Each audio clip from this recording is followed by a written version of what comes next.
Did you know that there is a country in the world that has been at war for 4,892 days? That's 13 years and 4 months. But nonetheless, this country has been at war for over a decade. It is Israel, and today we will find out how it all started. There are many reasons why Israel has been fighting for so long. But to truly understand this conflict, we must go back to the beginning. The year is 1979. The place is Israel. Menachem Begin is the Israeli prime minister. Egypt and Israel signed the first ever peace treaty between an Arab nation and Israel.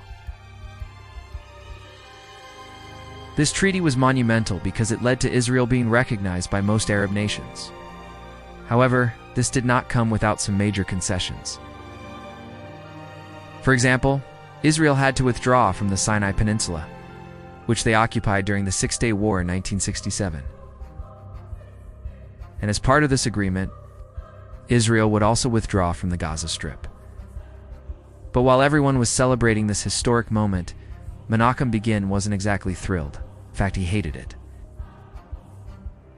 And he made it very clear that he would do anything to prevent this treaty from happening.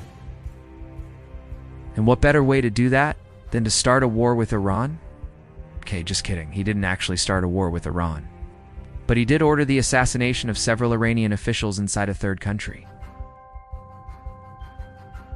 See, the main reason why Menachem Begin wanted to assassinate these Iranian officials was because they were planning to attack Israeli and Jewish targets worldwide.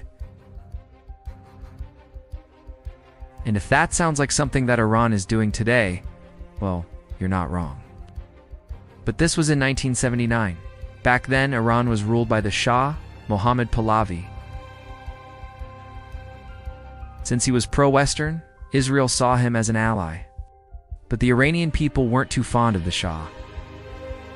In fact, they hated his guts. They also hated him for being a dictator. And so the Iranian people took matters into their own hands and overthrew the Shah, placing him with the leader of the Islamic clergy, Ayatollah Ruhollah Khomeini.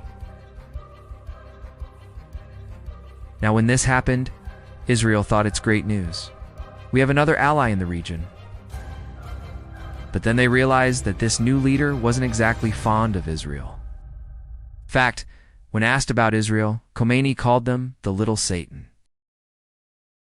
And he even went as far as calling the Israeli ambassador to Iran a spy. And naturally, Israel wasn't too happy about this, but they ignored it. However, things got worse when Khomeini began to target Israeli and Jewish interests worldwide. And this is what prompted Begin to order the assassination of several Iranian officials. The first assassination attempt happened in June 1980, when Israel tried to kill Khomeini's brother, but they failed. A few months later, they managed to assassinate 2 members of Iran's Revolutionary Guard on European soil. Once again, Khomeini survived. Now, obviously, Iran wasn't too happy about this, but they couldn't do anything about it, or so they thought. On July 1981, an Israeli airplane was flying from Rome to Tel Aviv.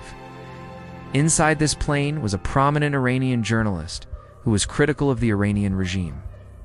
Israel allowed him to board the plane in hopes that Iran would try to assassinate him. And boy, did Iran try.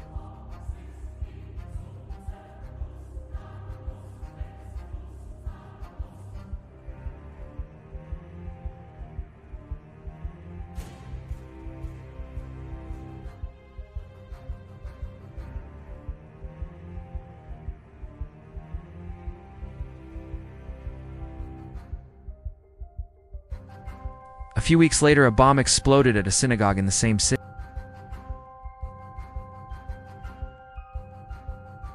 And in March 1982, another bomb exploded at a Jewish school in northern London.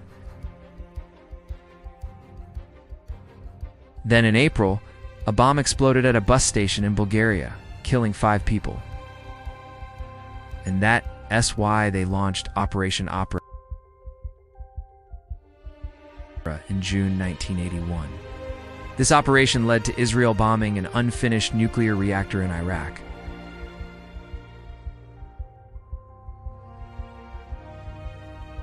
This was a massive embarrassment for Iran. It was the first time a country dared to attack them. And they wouldn't forget it. This turned out to be a massive mistake, because it led